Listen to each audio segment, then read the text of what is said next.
Hello friends, you are welcome in our YouTube channel GS with AS. तो आज हम पढ़ेंगे हमारे देश का राष्ट्रपति है उसके पास कौन कौन सी शक्तियां हैं और किस तरह से वो उन शक्तियों का प्रयोग करता है।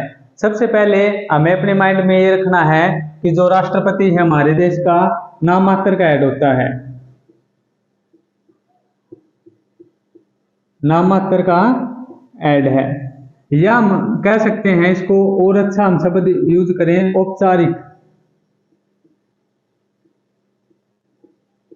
औपचारिक ऐड या मुखिया। औपचारिक मुखिया होता है, ठीक है। नाम मात्र का ऐड होता है राष्ट्रपति। जो एक्चुअल में जो पावर है वो किसके हाथ में होती है? प्रधानमंत्री के हाथ में। या फिर हम ऐसे भी कह सकते हैं कि जो हमारी सरकार है, जो सरकार होती है उसका जो ऐड होता है वो होता है पीएम। देश का मुखिया है राष्ट्रपति और सरकार का मुखिया कौन होता है? प्रधानमंत्री। फिर से समझेंगे इसको कि जो शक्तियां हैं वो कहने को तो राष्ट्रपति के हाथ में है क्योंकि वो देश का मुखिया है, लेकिन उन शक्तियों का प्रयोग राष्ट्रपति अपनी मर्जी से नहीं कर सकता। उन शक्तियों का प्रयोग जो राष्ट्रपति होता है वो प्रधानमंत्री या मंत्रिपरिषद की सलाह से करता है। तो देखो, अगर इनकी सलाह से राष्ट्रपति अपनी शक्तियों का प्रयोग करता है तो हम क्या मानेंगे कि जो शक्तियां हैं वो फॉर्मेलिटी करने के लिए राष्ट्रपति को दी गई है। एक्चुअल में शक्तियां किसके पास है? प्रधानमंत्री और मंत्रिपरिषद के पास, ठीक है। फिर भी हम देखेंगे कि ये शक्तियां कौन कौन सी है जिनका प्रयोग राष्ट्रपति मंत्रिपरिषद की सलाह से करता है, और एक दो ऐसी शक्तियां भी हैं कि जिनका प्रयोग वो बिना मंत्रिपरिषद की सलाह से कर सकता है। तो मैंने यहाँ पे राष्ट्रपति की सभी तरह की शक्तियों को लिखा है, एक एक करके हम सभी शक्तियों को पढ़ेंगे। सबसे पहले कार्यपालिका की शक्ति। अब कार्यपालिका क्या होती है? जो भी हमारी सरकार होती है, सरकार के शासन के 3 अंग होते हैं। कार्यपालिका,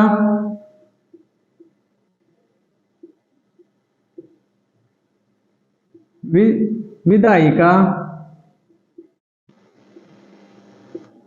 और न्यायपालिका।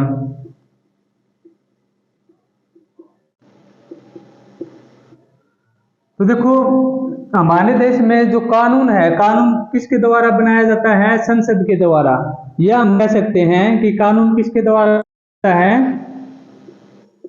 विधायिका के द्वारा। विधायिका के द्वारा क्या होता है? कानून का निर्माण किया जाता है। और उस कानून को लागू किसके द्वारा करवाया जाता है? कार्यपालिका के द्वारा। कानून को लागू कौन करवाएगा? कार्यपालिका। और वो कानून संविधान के अनुसार बना है या नहीं बना है, या हम कह सकते हैं कि उसमें कुछ कमियां हैं, त्रुटियां हैं, उसकी जांच कौन करती है? न्यायपालिका, ठीक है। तो न्यायपालिका हमारे संविधान का रक्षक के रूप में काम करती है कि कुछ भी ऐसा काम ना हो जाए जो हमारे संविधान के अनुसार गलत है। इस चीज को कौन सर्विलांस नोटिस करता है? हमारी न्यायपालिका, हमारा जुडिशरी सिस्टम, ठीक है। तो कानून कौन बनाता है? विधायिका। अब कार्यपालिका कोई कानून बन के तैयार हो जाता है, उसको कार्यपालिका लागू करवाती है। तो कार्यपालिका की जितनी भी शक्तियां हैं वो किसके हाथ में है? राष्ट्रपति के हाथ में है। और ये अनुच्छेद 53 में बताया गया है। लास्ट वीडियो में हमने जिक्र किया था कि अनुच्छेद 53 में क्या बताया गया है? कार्यपालिका की सारी शक्तियां हैं वो राष्ट्रपति के हाथ में है। प्रयोग कैसे करेगा? मंत्रिपरिषद और प्रधानमंत्री की सलाह से। तो देखो, कार्यपालिका के अंदर भी मैंने कुछ शक्तियां लिखी है।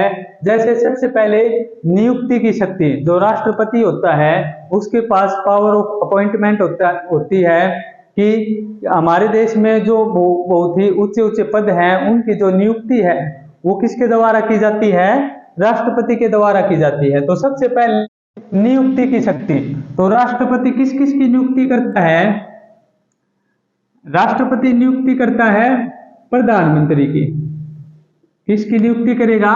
प्रधानमंत्री की। और बाकी जो मंत्रिपरिषद के जो बाकी मंत्री हैं उनकी नियुक्ति भी कौन करता है? उनकी नियुक्ति भी राष्ट्रपति करता है। लेकिन ये जो मंत्री है इनकी नियुक्ति प्रधानमंत्री की सलाह से की जाएगी।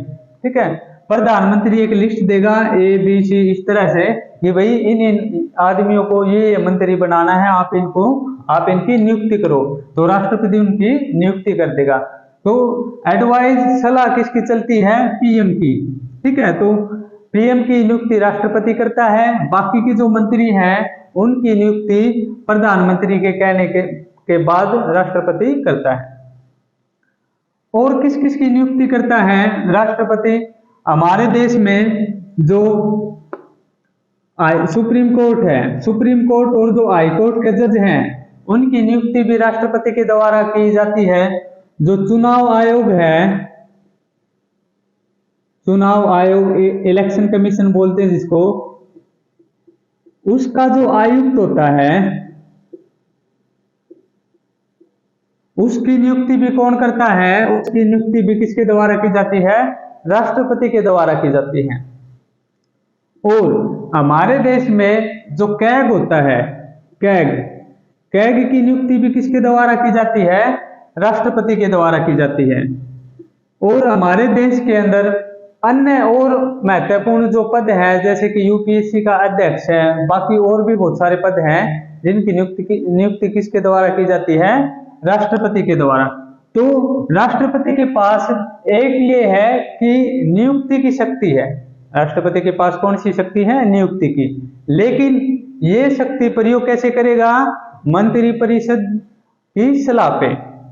ठीक है, उसके बाद अनुसूचित क्षेत्र घोषित करने की शक्ति। कोई क्षेत्र अनुसूचित होगा,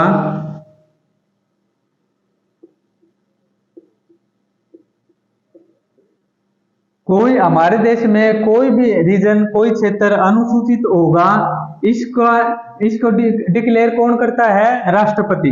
इसको डिक्लेयर कौन करेगा?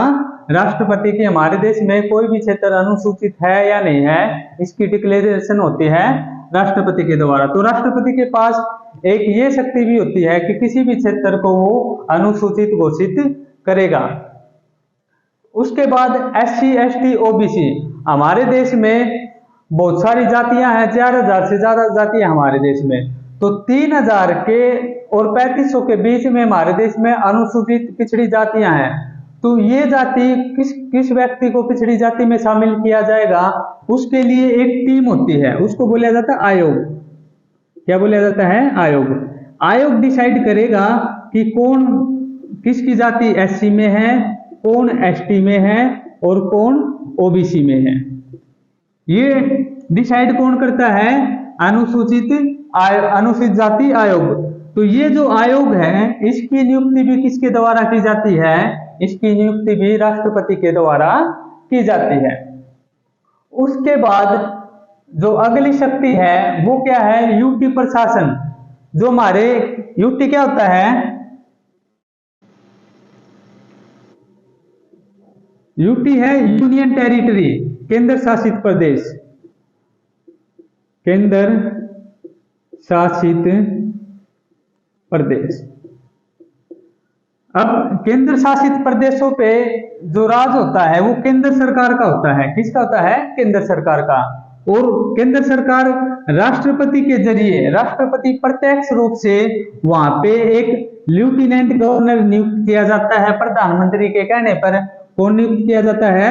Lieutenant governor. और वो गवर्नर केंद्र शासित प्रदेश को चलाता है या केंद्र शासित प्रदेश पर शासन करता है। तो इस व्यक्ति के द्वारा, लेफ्टिनेंट गवर्नर के द्वारा राष्ट्रपति केंद्र शासित प्रदेश पर प्रत्यक्ष रूप से शासन करता है। तो ये शक्ति भी किसके पास है? राष्ट्रपति के पास। हमारे देश में यूटी कितनी है? 8। कितनी है? 8। ठीक है। उसके बाद दूसरी शक्तियां है हमारी राष्ट्रपति की विधायी शक्तियां। ये हमने कार्यपालिका की शक्तियां पढ़ी थी। अब क्या है? विधायी शक्तियां। विधायी का मतलब क्या होता है? सबसे पहले विधेय का मतलब समझो। विधेय क्या होता है? जैसे हमारे देश में कोई भी नियम बनाना है तो उस नियम को बोलते हैं हम विधेयक या कानून। उस नियम को क्या बोलते हैं? विधेयक। तो उसको पास होने के कैसे बनता है? उसको किसके द्वारा बनाया जाता है? वो संसद के द्वारा। किसके द्वारा बनाया जाता है? संसद के द्वारा। तो इससे जुड़ी हुई कौन कौन सी शक्तियां हैं राष्ट्रपति के पास? तो सबसे पहले संसद का अंग। राष्ट्रपति हमारे संसद का अभिन्न अंग होता है। हमारी संसद के 3 अंग होते हैं, राष्ट्रपति, प्रेसिडेंट, लोकसभा और राज्यसभा। तो एक विधायी शक्ति क्या है कि ये जो संसद है, जो कानून बनाती है हमारे देश में, जो विधेयक बनाती है, विधेयक बनाने वाली जो सबसे बड़ी संस्था है हमारे देश की, जो हमारा संसद है, जो कानून बनाता है, राष्ट्रपति उसका ऑर्गन है, उसका बहुत ही इंपॉर्टेंट अंग है या उसका एक अभिन्न अंग है। ठीक है। दूसरी क्या है विधायी शक्ति? बिल पर हस्ताक्षर। अब कोई भी बिल है, कोई भी बिल है, बिल किसको बोला जाता है? बिल क्या होता है? जैसे कि हमने किसी भी लोकसभा में हमने कोई डॉक्यूमेंट तैयार किए कि हम देश में ये काम करवाना चाहते हैं, तो उसको बोला जाता है बिल। क्या बोला जाता है? बिल। हम उसको संसद में पेश करेंगे, हमसे मतलब है लोकसभा या राज्यसभा। तो लोकसभा उसको संसद में पेश करेगी और जब इस बिल को पास लोकसभा, राज्यसभा और राष्ट्रपति तीनों इसको पास कर देते हैं, तो ये बिल क्या बन जाता है? विधेयक बन जाता है। ये बिल क्या बन जाता है? विधेयक है बन जाता है और हमारे संविधान में इसको जगह मिल जाती है और पूरे देश में ये लागू हो जाता है। अगर इस बिल को तीनों की परमिशन ना मिले, अगर इस बिल को तीनों की परमिशन ना मिले, तो ये बिल क्या हो जाता है? रद्द हो जाता है और ये फिर हमारे देश का कानून या नियम नहीं बन सकता। तो जब लागू किया जाता है, कि जब शुरुआत की जाती है संसद में कि इस तरह का कानून बनाएंगे, तो उसको बोलते हैं बिल। और जो वो पास हो जाता है तीनों सदनों में, सॉरी सदन तो 2 हैं, तीनों अंगों के द्वारा जब वो पास कर दिया जाता है, लोकसभा, राज्यसभा और राष्ट्रपति के द्वारा जब पास कर दिया जाता है, तब वो क्या कहलाने लगता है? विधेयक। ठीक है। तो इस पे किसी भी विधेयक पर अगर राष्ट्रपति हस्ताक्षर नहीं करता, तो वो भी कोई भी अगर बिल है उस पे राष्ट्रपति अगर हस्ताक्षर नहीं करता, तो वो बिल विधेयक नहीं बन पाता। तो किसी भी बिल को विधेयक बनने के लिए राष्ट्रपति के हस्ताक्षर जरूरी होते हैं। अब कुछ बिल ऐसे होते हैं कि जिन पे राष्ट्रपति पहले हस्ताक्षर करता है और कुछ ऐसे होते हैं जिन पे राष्ट्रपति बाद में हस्ताक्षर करता है। ठीक है।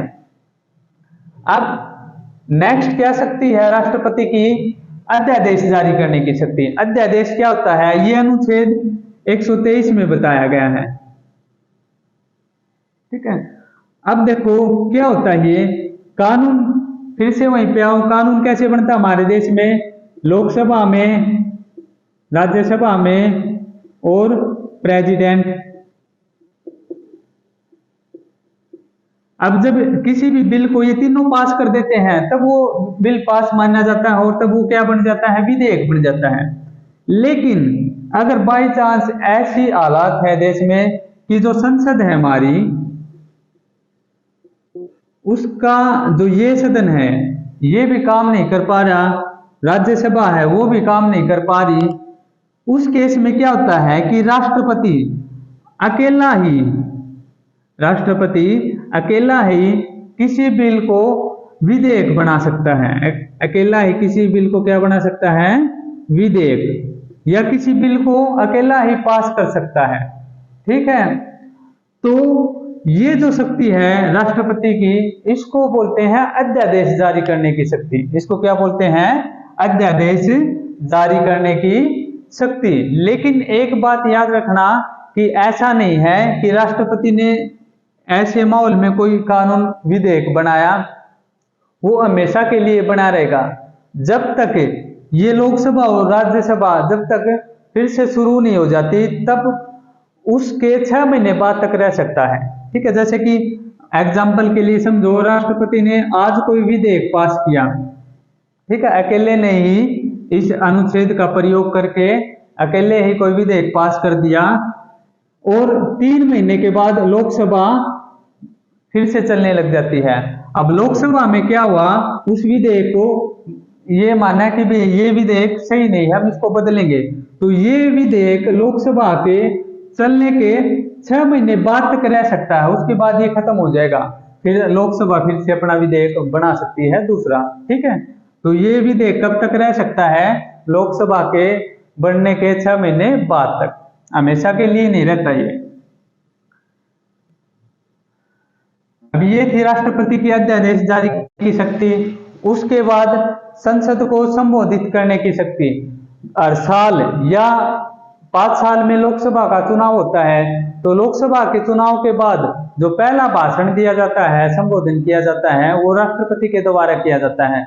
या फिर हर साल भी अगर संसद की हमारी जो पहली बैठक होती है, उसका संबोधन भी कौन करता है? उसका संबोधन भी राष्ट्रपति के द्वारा ही किया जाता है।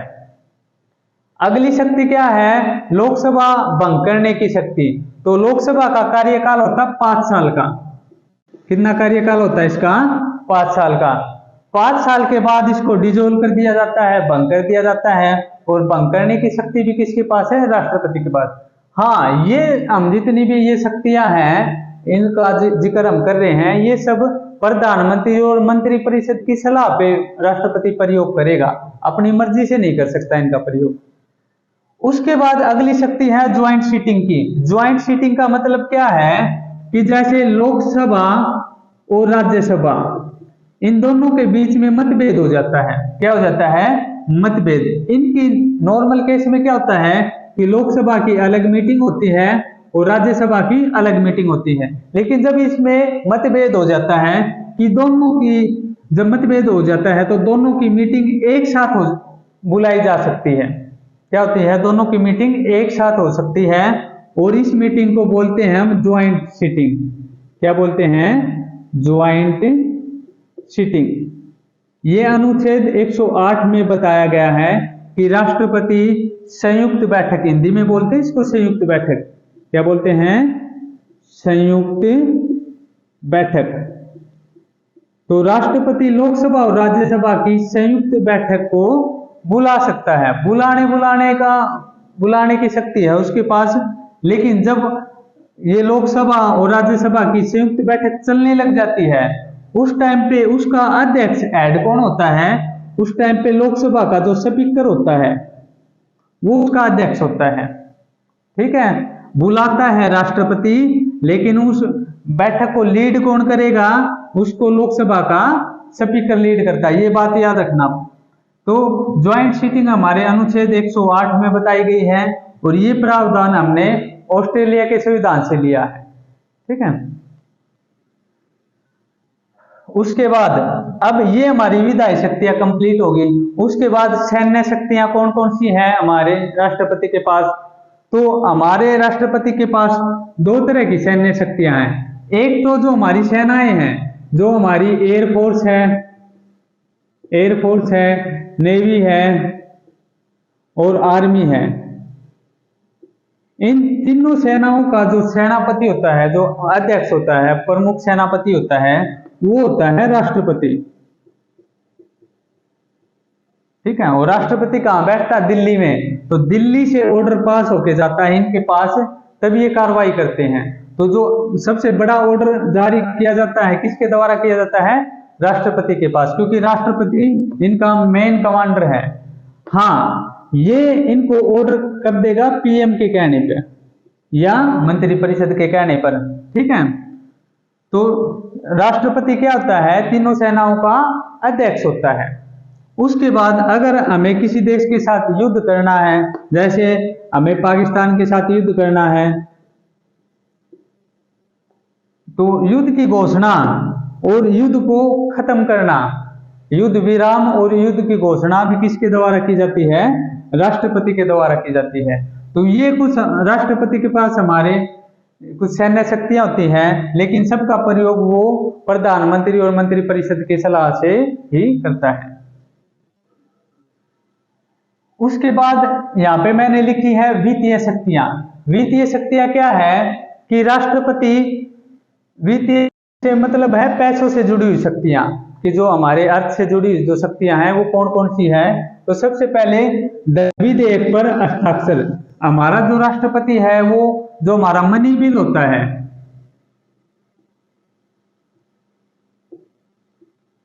जो मनी बिल है उसके ऊपर सिग्नेचर कौन, राष्ट्रपति पहले ही सिग्नेचर कर देता है। जैसे ये मनी बिल है और इस बिल के ऊपर सबसे पहले राष्ट्रपति सिग्नेचर करेगा तब पास होगा।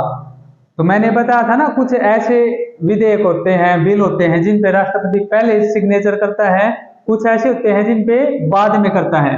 तो मनी बिल ऐसा ही बिल होता है जिसके ऊपर राष्ट्रपति के सिग्नेचर पहले ही ले लिए जाते हैं। और कोई भी ऐसा कानून नहीं है हमारे देश में, विधेयक नहीं है जो बिना राष्ट्रपति के हस्ताक्षर से पास हो जाए। सब पे राष्ट्रपति के हस्ताक्षर जरूरी है। तो विधेयक पर, चाहे वो धन विधेयक है या बाकी कोई भी विधेयक है, उस पर राष्ट्रपति के हस्ताक्षर होते हैं। फिर आकस्मिक निधि से पैसा निकलवाना है। जैसे कि हमारे भारत के पास जो टैक्स से जो पैसा इकट्ठा होता है उसको कंसोलिडेटेड फंड बोलते हैं। तो वो जो कंसोलिडेटेड फंड है वहां से अगर हमें किसी भी अचानक से पैसा निकालना है तो नॉर्मली क्या होता है, संसद की परमिशन होती है। लेकिन राष्ट्रपति अपनी शक्ति का प्रयोग करके बिना संसद की परमिशन के कुछ पैसा, ये जो हमारा खजाना है, इस खजाने से कुछ पैसा निकाल सकता है। जैसे इतना वो निकाल सकता है, ठीक है। नॉर्मली अगर इस खजाने से पैसा निकाला जाता है तो उस पे लोकसभा की परमिशन या हम कह सकते हैं संसद की परमिशन जरूरी होती है। लेकिन कई बार इमरजेंसी के टाइम पे राष्ट्रपति अपनी शक्ति का प्रयोग करके बिना लोकसभा की परमिशन से इस पैसे को निकाल सकता है। इसको बोलते हैं आकस्मिक निधि। उसके बाद हमारे देश का जो भी लेखा जोखा होता है कि हमारे पास इतना पैसा है, इतना हमने लोन लिया है, इस सेक्टर में हम इतना पैसा लगाएंगे, जो हमारा बजट होता है जिसको हम हर साल फरवरी में डिस्कस करते हैं। फरवरी को जो बजट लागू होता है हमारा, तो हर साल उसकी अनुमति, उसकी परमिशन भी कौन देता है, राष्ट्रपति। और हमारे बजट का जिक्र हमारे संविधान के कौन से अनुच्छेद में किया गया है, 112 में। तो बजट की अनुमति भी किसके द्वारा दी जाती है, राष्ट्रपति के द्वारा। तो ये हमारे राष्ट्रपति की कुछ विधेयी शक्तियां हैं। उसके बाद न्यायिक शक्तियां, न्याय से जुड़ी हुई हमारे राष्ट्रपति के पास कौन कौन सी शक्तियां हैं। सबसे पहले समाधान की शक्ति, ये अनुच्छेद 72 में बताया गया है और बहुत सारे एग्जाम में ये पूछा जाता है। ये बहुत इंपॉर्टेंट आर्टिकल है जो बहुत सारे एग्जाम में पूछा जाता है, आर्टिकल 72। इसमें क्या बताया गया है कि राष्ट्रपति किसी भी, हमारे देश में किसी भी व्यक्ति की, चाहे उसने किसी राज्य में क्राइम किया है, वो किसी राज्य का दोषी है या वो केंद्र सरकार का दोषी है, वो किसी का भी दोषी है, कैसा ही भी क्राइम है उसका, बुरे से बुरा क्राइम है, उस केस में क्या हो सकता है, राष्ट्रपति किसी भी व्यक्ति की सजा को कम कर सकता है, उसको माफ कर सकता है, ठीक है। तो ये क्या है, न्यायिक शक्ति है। दूसरी क्या है, सुप्रीम कोर्ट से सलाह। ये अनुच्छेद 143 में है, भाई मैंने गलती से 140 लिखा हुआ है। तो अनुच्छेद 143 के अनुसार जब भी राष्ट्रपति को महसूस होगा तो वो जो सुप्रीम कोर्ट के जज हैं उनसे सलाह ले सकता है। क्या ले सकता है, सलाह ले सकता है, भाई हम ये काम हमें करना चाहिए या नहीं करना चाहिए, कानूनी सलाह ले सकता वो। लेकिन एक बात याद रखना, अगर कोई जज ये सलाह देता है राष्ट्रपति को, तो राष्ट्रपति उस सलाह को मानने के लिए बाध्य नहीं है। मानने के लिए क्या नहीं है, बाध्य नहीं है, ठीक है। वो राष्ट्रपति की मर्जी है सलाह को मानने या ना माने, लेकिन उसके पास शक्ति है कि वो जज से सलाह ले सकता है। उसके बाद सुप्रीम कोर्ट, हाई कोर्ट के जो जज हैं इनकी नियुक्तियां भी कौन करता है, राष्ट्रपति। ये हमने कार्यपालिका की जो नियुक्तियों की शक्तियां थी वहां पे भी पढ़ा था, यहाँ पे भी मैंने एक बार इनको लिख दिया। उसके बाद आपातकालीन शक्तियां, इमरजेंसी। हमारे देश में इमरजेंसी देखो कहीं पे आ सकती है, फैमिली में, गांव में, डिस्ट्रिक्ट में, तो हमारे देश में भी इमरजेंसी आ सकती है, राज्य में इमरजेंसी आ सकती है। तो इमरजेंसी के टाइम पे राष्ट्रपति की कौन कौन सी शक्तियां होती हैं, तो हमारे देश में पहले ये समझो 3 तरह की इमरजेंसी है। एक होती है नेशनल इमरजेंसी, पहली कौन सी है, नेशनल इमरजेंसी, जो पूरे देश में लागू होती है। तो ये जो नेशनल इमरजेंसी है ये अनुच्छेद 352 में बताई गई है। ये कब लागू की जाती है, जब हमारा किसी देश के साथ युद्ध हो जाए, युद्ध के टाइम पे, या फिर हमारे देश में ही कोई हथियारों के साथ हथियारों से विद्रोह कर दे। हमारे देश में ही कोई ग्रुप या कोई संगठन मिलके सरकार पे या देश पे विद्रोह कर दे, तो ऐसी सिचुएशन में राष्ट्रीय आपातकाल लगाया जा सकता है, नेशनल इमरजेंसी लगाई जाती है। और इसकी घोषणा कौन करता है? जैसे राष्ट्रपति डिक्लेयर करेगा कि आज से हमारा देश का किसी देश के साथ युद्ध हो गया, या हमारे देश में देश के अंदर किसी ने विद्रोह कर दिया जिससे हालात खराब है, तो आज से मैं इमरजेंसी की घोषणा करता हूं। ठीक है, तो इस तरह से राष्ट्रपति हमारे देश में इमरजेंसी की घोषणा कर सकता है। लेकिन फिर से एक बात हमेशा याद रखनी है, किसकी सलाह पे? मंत्रिपरिषद और प्रधानमंत्री की सलाह पे। उसके बाद अनुच्छेद 356 ये क्या बताता है? ये स्टेट इमरजेंसी बताता है।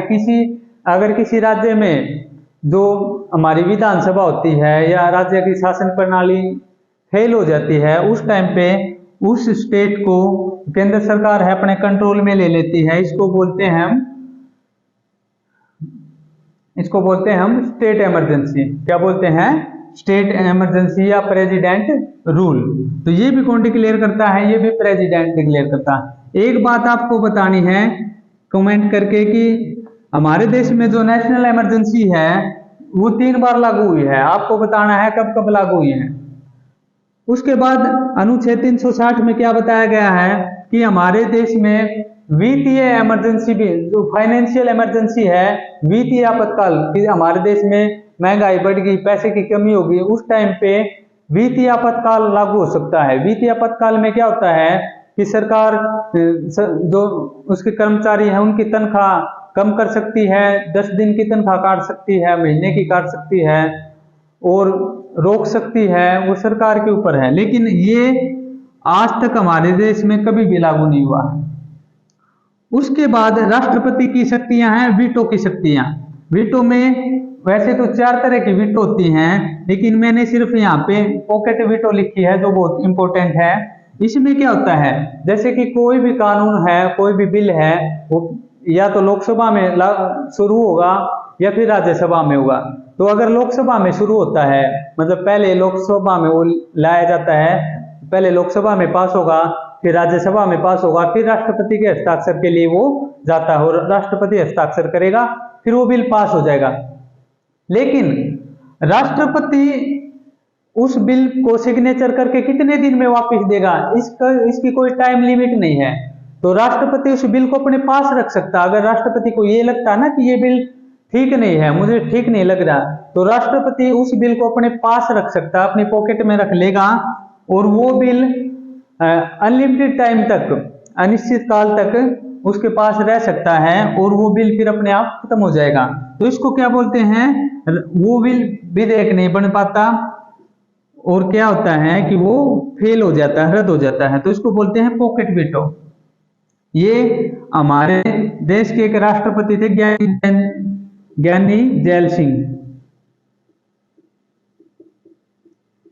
उन्होंने 1986 के अंदर 1986 में डाक सेवा पे एक कानून था, उसके ऊपर पॉकेट वीटो लगाया था ज्ञानी जैल सिंह ने। तो कई बार ये पूछ लेते हैं कौन से राष्ट्रपति हैं जिन्होंने पॉकेट वीटो का प्रयोग किया था, तो ज्ञानी जैल सिंह ने 1986 में। अब उसके बाद है स्वविवेक की शक्तियां, कि राष्ट्रपति के पास कुछ शक्तियां ऐसी भी है कि जो वो खुद के दिमाग से या खुद के विवेक से उनका प्रयोग कर सकता है। जैसे कि किसी दल को सरकार बनाने का मौका देना।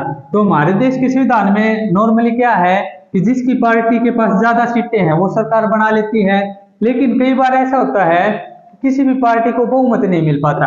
अगर किसी भी पार्टी के पास बहुमत नहीं है तो सरकार कौन बनाए? जैसे 4 पार्टियां थी, ए, बी, सी और डी, लेकिन बहुमत किसी के पास नहीं है तो सरकार किसी पार्टी की नहीं बनेगी।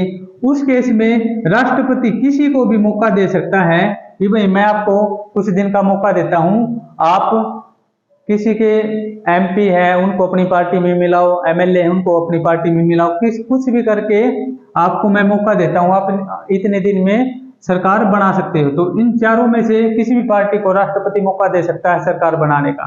तो ये उनके स्वविवेक की शक्ति है। तो जैसे एक ये शक्ति स्वविवेक की, एक ये समाधान की शक्ति, ये कुछ ऐसी शक्तियां हैं जो राष्ट्रपति, एक ये पॉकेट वीटो, ये ऐसी शक्तियां हैं जिनको राष्ट्रपति अपनी मर्जी से यूज करता है। तो ये जो शक्तियां हैं ये भी दिखाती हैं कि राष्ट्रपति नामात्र का ही प्रमुख नहीं है, कुछ ऐसी शक्तियां भी हैं जो वो अपनी मर्जी से प्रयोग कर सकता है। बाकी ये सारी शक्तियां हैं प्रधानमंत्री के कहने पर वो प्रयोग करता है। फिर से देखो एक बार हम रिवाइज करते हैं राष्ट्रपति की शक्तियां। ध्यान में क्या रखना है, मंत्रिपरिषद और प्रधानमंत्री की सलाह से अपनी शक्तियों का प्रयोग करेगा। कौन कौन सी शक्तियां हैं, कार्यपालिका की शक्ति, सबसे पहले कार्यपालिका की शक्तियां, कार्यपालिका की शक्तियों में नियुक्ति की शक्ति, नियुक्ति कर सकता है, बड़े बड़े जो पद है उनकी अनुसूचित क्षेत्र घोषित करना, हमारे देश में कोई एरिया ऐसा पिछड़ा हुआ उसको घोषित करना है, किसके द्वारा घोषित किया जाएगा, राष्ट्रपति के द्वारा। एससी एसटी ओबीसी आयोग है, इसका गठन भी किसके द्वारा किया जाता है, राष्ट्रपति के द्वारा।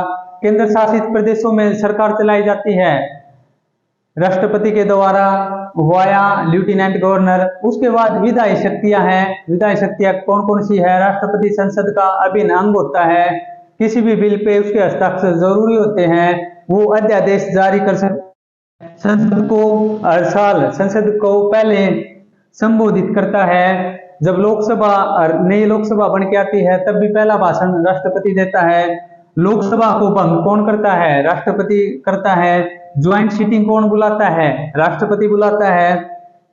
उसके बाद सैन्य शक्तियां, हमारी जो तीनों सेनाएं हैं, नेवी, एयरफोर्स और इंडियन आर्मी, सबका सेनापति राष्ट्रपति है। किसी देश के साथ युद्ध करना है या शांति स्थापित करनी है, इसकी भी घोषणा राष्ट्रपति के द्वारा की जाती है।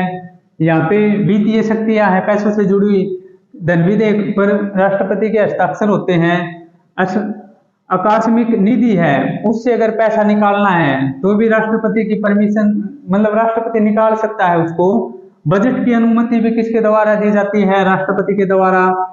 न्यायिक शक्तियां हैं कि राष्ट्रपति किसी भी व्यक्ति की सजा माफ कर सकता है।